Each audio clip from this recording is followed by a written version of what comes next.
خساره مستحقه جدا للمنتخب الجزائري الشقيق امام الارجنتين. نسال سؤال مهم ومعاه سؤال تاني معلش ونجاوب عليهم في الكومنتات. هل مدرب المنتخب الجزائري احترم المنتخب الارجنتيني من بدايه اللقاء؟ ما حسيتش. السؤال التاني، هل فكر في سيناريو ماتش السعوديه والارجنتين وفي موضه طالعه كده في المنتخبات الكبيره اللي هو اول ماتش بيبقى بيسخن مش شايفين قدامهم، بعد كده بيسخنوا مع البطوله قدام؟ اعتقد حسيت. المنتخب الجزائري اول الماتش ضغط غريب، ضغط عشوائي، في مساحات رهيبه يا باشا، في جون اتحسب اوفسايد، رباعي الدفاع قدامهم مساحات رهيبه، لوكا زيدان دخل فيه 3 اهداف والناس كلها بتحمله ال3 اهداف. طب هيعمل ايه ده؟ ميسي برضه اللي شاط عليه. ولكن نص الملعب هشام بوداوي انا كنت معجب بيه في افريقيا. يعني الجزائر تخسر بنتيجه ثقيله، تونس تخسر بنتيجه ثقيله، حتى العراق خسروا بنتيجه كبيره. يا عالم في شيء اسمه المركز الثالث، الاهداف اللي تستقبلها ترى مؤثره جدا في انك تتاهل كمركز ثالث. المنتخبات العربيه اللي الان دخلوا نفسهم في ازمه كبيره، ازمه كبيره. انت يا اخي كمركز ثالث تبغى تتاهل، اوكي اخسر مو مشكله، تعوض في المباراه الجايه، لكن كل هدف تستقبله انت تتحمله. الجزائر ما ادري صعبه الموضوع، الناس باقي لها النمسا والاردن. الاردن اوكي، الجزائر ممكن تفوز عليها 50-50، هذه يفوز هذه عادي جدا، لكن نتكلم على النمسا. شو صار معكم شباب؟ العذاب صحيبي، العذاب العذاب الشديد. بهاتريك اليوم في مرمى المنتخب الجزائري، ميسي اصبح الهداف التاريخي بكاس العالم بالتساوي مع كلوزا. انا كنت متوقع ان الكلام ده يحصل قدام النمسا قدام الاردن، لكن الهاتريك يبقى فوق مرمى الجزائر مش عارف وربنا مش عارف ايه يا جدعان الخوف ده وايه الاحترام ده. لعيبه الجزائر النهارده لو قصدا انها تخسر مش هتقدم الاداء ده. حتى النهارده من ضمن الخساره والاداء لوكا زيدان، انا مش فاهم ايه كميه التوتر ده ومالك مهزوز ليه ومش فاهم فيه ايه، والله ما عارف. يعني حتى الجون الاول بص المسافه، مش عارف بتخرج من مرماك ليه بالمسافه دي كلها. حتى الجون الثاني الكره اتردت منك على الارض، حتى اللعيبه كمان الكره بتيجي في رجل ميسي تلاقي اللعيبه كلها تتراجع. ايه المساحات دي؟ انت ما تسيبلوش مساحات. Lionel Messi, avec ta tête comme petit cola. Mais comment tu peux marquer 3 buts toi seul dans un match? Ça c'est pas croyable les gars. Il y a 22 mecs au stade, mais tu marques 3 buts seul. Mais c'est quand tu vieillis que tu deviens encore plus performant ou quoi? En tout cas, bon, l'Algérie, mais les gars, ça ne s'est pas prévu là, ça ne s'est pas passé comme prévu. Mais en tout cas, le prochain match sera peut-être le meilleur. Voilà. Hier, c'était contre l'Argentine. Et voilà, vous avez pris une raclée. اخواني اهل تونس ما تزعلوش، اليوم الجزائر تضامن معاكم وخسر 3-0.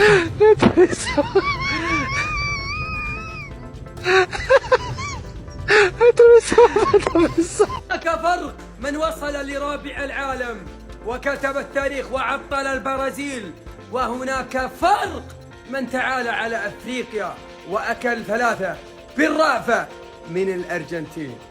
تبقى المغرب زعيمة أفريقيا وكبيرة الأول. سامع يا جزائري، سامع يا مصري، سامع يا تونسي، هذه المغرب. قالوا هم يبغون يتعادلون مع الجزائر الارجنتين واحنا الجزائر، وانت يا رجل يا دوب تفوز على الراس الاخضر وعلى موريتانيا، ولا يا ابويا دوبك تفوز على منتخب انغولا. تحدك تنجلد وترجع. المجد لك يا احسن كريدي اخوتي رجعته في نهار واحد، في ليله وحده. احسن كريدي هو هذا.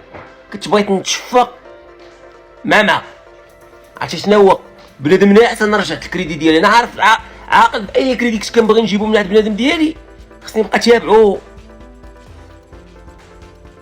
ايام وايام. هنا بالزربه خفيف الظرف هذاك الشيء معنا. وغنبقاو غادي معكم اللي اكتيفاو الاخوه البارح مش كحل. تحياتي لكم اخوتي المغاربه، كلشي عجبتوني عقتو، والله حتى عجبتوني عقتو، هذا هو اهم حاجه. المغاربه عاقوا صافي، مبقاش كنبقى نشوف هذيك البواطه. النهارده قليل جدا جدا جدا، كان لازم المدرب ياخد باله ونرجع الفرقه ورا ونعمل تكتل دفاعي ونخرج بالكوره بتحول هجومي، كرات عاليه، العب على المرتده، ادافع كويس، اخرج الشوط الاول 0-0، الشوط الثاني اشوف انا هعمل ايه. ولكن المدرب كان عشوائي جدا جدا جدا.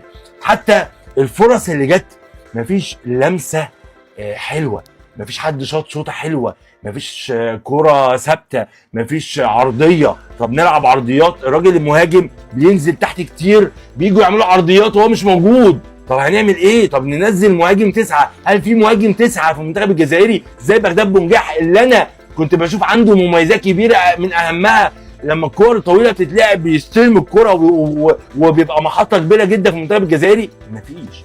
طب ماذا فعل المنتخب الجزائري اليوم؟ مفيش. وارد جدا الخساره. بعدين هنا ايش يصير؟ نروح للاهداف، سواء الثلاثه النقاط اللي فاز فيها الجزائر على الاردن او العكس. هنا نشوف الاهداف، انت ايش سويت؟ انت كم استقبلت؟ 3 اهداف ترى يعتبر كثير لانها في اول مباراه. هاردك المنتخبات العربيه يا الله شكلهم بيطلعون نصهم اذا مو اغلبهم دور ال 32 يا جماعه، وحطوا يعني شيء جديد يسهل توب 3. اذا انت مميز في المركز الثالث راح تتاهل. خساره كبيره. C'est pas compliqué. Non, c'est compliqué. Racler 3-0, ça c'est compliqué ça les gars. Mais en tout cas, allez retrousser les manches et vous allez repartir de l'avant les Fennecs d'Algérie. Quant à toi Lionel Messi, il faut doser un peu, hein. Faut doser un peu. La Coupe du Monde c'est pas pour tes parents. Temporise un peu mon gars. Voilà. Laisse les autres profiter, laisse tes adversaires marquer même un but de temps en temps, ou bien tes coéquipiers, c'est de ça qu'il est question. Lionel Messi, va bien même. وداكشي فعليله منه. تحياتي لكم. الميساج وصل، الرساله وصلات. داكشي علاش كنفيقوا بنادم صافي رجوله. هادشي اللي باغيين حنا، واحد الصنف كنرجعوا فيه دابا. كيف ما هما خرجوا بداو يديروا داكشي حتى حنا راه حنا معاهم. كريدي رجع في ليله وحده. راه كاين اللي ناس كاع ما هضر رجع الكريدي. انا كاع المغاربه اليوم ما رجعوا كريدي، ديال نصابحوا مع الصباح فاق لقى الكريدي ديالو خداه. واش كاين ولا ما كاينش؟ كتبوا لي في التعليق واش خديتو الكريدي ولا ما خديتوش. صافي تحياتي لكم. اتفضل يا عم، يا حكم، يا فار، طب انذار، طب اي حاجه، طب ما فيش اي حاجه، طب ما فيش حد يرجع للفار، طب ما فيش حد يصفر، طب ما فيش. اتفضل يا عم، معزه الفيفا اهو، ولا فيها اي حاجه، عادي. منتخب الجزائر مباراه للنسيان. انت خسرت قدام بطل العالم، يعني انت برضه مش نهايه العالم هي، فاهم؟ فمباراه للنسيان برضه. يا ريت نراجع نفسينا كده ونلعب ونشتغل على نفسنا اكتر. طبعا في ايجابيات. الايجابيات ان النتيجه ما زادتش عن 3. طبعا ميسي سجل 3 اهداف. فاهم حاجه ان المدرب يبقى عنده كذا طريقه لعب في ارض الملعب. لو انا مضغوط هعمل ايه؟ لو انا مش عارف اوصل للجون، طب العب عرضيات، طب يجي لي كور ثابته استغلها. انا ما شفتش اي حاجه حصلت من الكلام ده. بس برضه هو بيلاعب الارجنتين، ولكن لم يحترم بطل العالم. المنتخب الجزائري عنده ماتش الاردن وماتش النمسا، لازم يكسب ماتش على الاقل مثلا عشان نصعد ثالث. اعتقد يقدر يعمل كده. عنده لعيبه مميزه ما كانتش في الفورمه، برضه بيلعب الارجنتين. هعمل ايه؟ ما هو بطل العالم، اعمل ايه؟ ولكن خساره مستحقه جدا. لايك وشير وفولو بالنسبه لكم. شير جدا الفيديو كله متابعه. سلام وعرض لك الشعب الجزائري الشقيق. سلام.